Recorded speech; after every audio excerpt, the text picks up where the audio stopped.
High court chief justice గా చేశారు వీరు. రైట్ సార్, నెక్స్ట్ కేసులో కనుక వెళ్తే రైల్వే యాక్సిడెంట్ బాధితులకు పరిహారానికి రైలు టికెట్ తప్పనిసరా? కొందరు టికెట్ పోగొట్టుకోవచ్చు, ఎందుకంటే జనరల్ బోగిలో ప్యాసింజర్స్ ఉంటారండి. అవును, వాళ్ళు జనరల్గా ఏంటంటే బయటకు రాగానే, స్టేషన్ బయటకు రాగానే వదిలేస్తుంటారు, బయట పడేస్తుంటారు. వాళ్ళు ట్రావెల్ చేశారంటానికి కూడా ఎలాంటి ఆధారం ఉండదు. అవును, అలాంటి సందర్భాల్లో ఏంటి పరిస్థితి? ఇది కూడా ఒక ఇంపార్టెంట్. దీన్ని జూలై 17, 2026 జస్టిస్ సంజయ్ కరోల్ గారు మరియు జస్టిస్ ఎన్ కోటేశ్వర్ సింగ్ గారు ఇచ్చిన తీర్పు. ఈ తీర్పు సారాంశం ఏంటంటే Lata versus union of India and others. ఈ తీర్పు సారాంశం ఏంటంటే, ఈ లత అనే ఆమె విడో, ఆయన భర్త రైలు ప్రమాదంలో మరణించారు. ఆవిడ భర్త ఈ ప్రమాదంలో మరణించిన తర్వాత ఇన్సూరెన్స్ కావాలి అని ఈ యాక్సిడెంట్ ట్రిబ్యునల్ ఉంటుంది, రైల్వే యాక్సిడెంట్ ట్రిబ్యునల్ సపరేట్ గా ఉంటుంది. అందులో కేసు వేస్తే ఆ ట్రిబ్యునల్ దాన్ని తిరస్కరించింది. అలానే హైకోర్టు కూడా తిరస్కరించింది. ఏ రాష్ట్రం అండి? ఇది భోపాల్, మధ్యప్రదేశ్ రాష్ట్రం. దీని వెనుక ఇది ఎందుకు తిరస్కరించారు అంటే, మరణించిన వ్యక్తి ఒక ప్రదేశం నుంచి ఇంకొక ప్రదేశానికి ఆయన ట్రావెల్ చేశాడు. ఈ ట్రావెల్ చేస్తున్న సందర్భంలో రైల్లో నుంచి కింద పడి ఆయన చనిపోయాడు. చనిపోయిన తర్వాత ఆయన దగ్గర టికెట్ లభ్యము కాలేదు. ఇందాక నేను అడిగింది టికెట్ లభ్యము కాలేదు కాబట్టి ఈయనకి నష్టపరిహారం ఇవ్వటం కుదరదు అనేది ఈ రైల్వే యాక్సిడెంట్ ట్రిబ్యునల్ కానీ హైకోర్టు కానీ తెలిసింది. మధ్యప్రదేశ్ హైకోర్టు తెలిస్తే దీని మీద ఈ సుప్రీంకోర్టుకి అప్పీల్కి వెళ్ళినప్పుడు సుప్రీంకోర్టు పూర్తిగా ఈ తీర్పుని తిరగరాసింది. సుప్రీంకోర్టు ఏం చెప్పిందంటే, మన భారతదేశం అనేది సంక్షేమ రాజ్యము.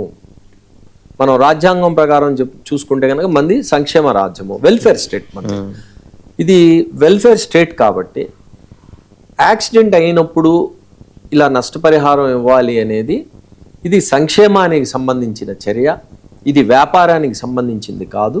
కాబట్టి తప్పనిసరిగా నష్టపరిహారం ఇచ్చి తీరాలి. ఈ నష్టపరిహారం ఇవ్వటం కోసం గాను టికెట్ కనపడలేదనో లేదా వేరే ఏమన్నా అంశాలను సాకుగా చూపించి నష్టపరిహారాన్ని టికెట్ కనపడలేదు సార్, అది ఒప్పుకుందాం పోనీ. బట్ యాక్సిడెంట్ జరిగినప్పుడు పోలీసులు కేసు నమోదు చేసి ఉంటారు కదా, ఆ ఎఫ్ఐఆర్ ఉంటుంది కదా. యాక్సిడెంట్ చేసినప్పుడు కేసు నమోదైంది. ఇక్కడ రైల్వేస్ వాళ్ళ యొక్క వాదన ఏంటంటే, ఈయన ట్రావెల్ చేసిన మాట వాస్తవమే, కానీ టికెట్ లేకుండా ట్రావెల్ చేశాడు, టికెట్ ఈయన దగ్గర లేదు అనేది వాళ్ళ వాదన. టికెట్లెస్ ట్రావెలర్ గా చూస్తారు.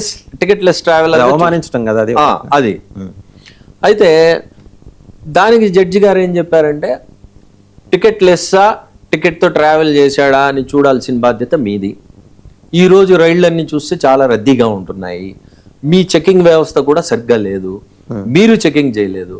మీరు చెకింగ్ చేసి ఉన్నట్టయితే టికెట్ ఉందా లేదా అనేది తెలియదు, అక్కడే దించేసి ఉండేవాళ్ళు కదా. కాబట్టి ఈ టికెట్ లేదు అనే అంశాన్ని సాకుగా చూపించి ఒక సంక్షేమ పథకాన్ని నిరాకరించడానికి లేదు. రైల్వేస్ అనేవి వ్యాపార రీత్యా కాకుండా సేవా రీత్యా నడుపుతున్న ఇది ఒక సంస్థ, ఇది వ్యాపార సంస్థ కాదు అని స్పష్టమైన తీర్పిచ్చింది. అయితే రైల్వేస్ ఏముందంటే సెకండ్ క్లాస్ ప్యాసింజర్ అంది. దాన్ని కూడా రైల్వేస్ అన్న ఆ వర్డ్ని కూడా సుప్రీంకోర్టు తప్పు పట్టింది. సెకండ్ క్లాస్ ట్రావెలర్ కాదు, ట్రావెలర్స్లో క్లాసులు ఉండవు, బోగిల్లో క్లాసులు ఉంటాయి.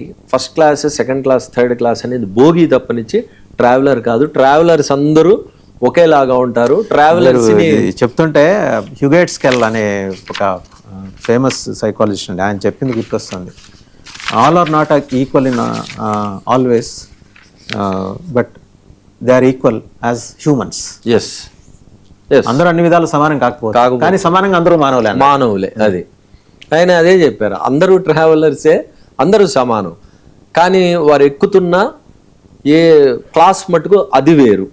ట్రావెలర్స్ మటుకు అందరూ సమానమే. మీరు ఆ సెకండ్ క్లాస్ ప్యాసింజర్, రెండో తరగతి ప్రయాణికుడు అనే పదాన్ని వాడటం కూడా తప్పు, ఇది వాడబాకండి, అవమానించడం అవుతుంది అని చెప్పి అంతిమంగా ఏం తెలిసిందంటే టికెట్ ఉన్నా లేకపోయినా రైలు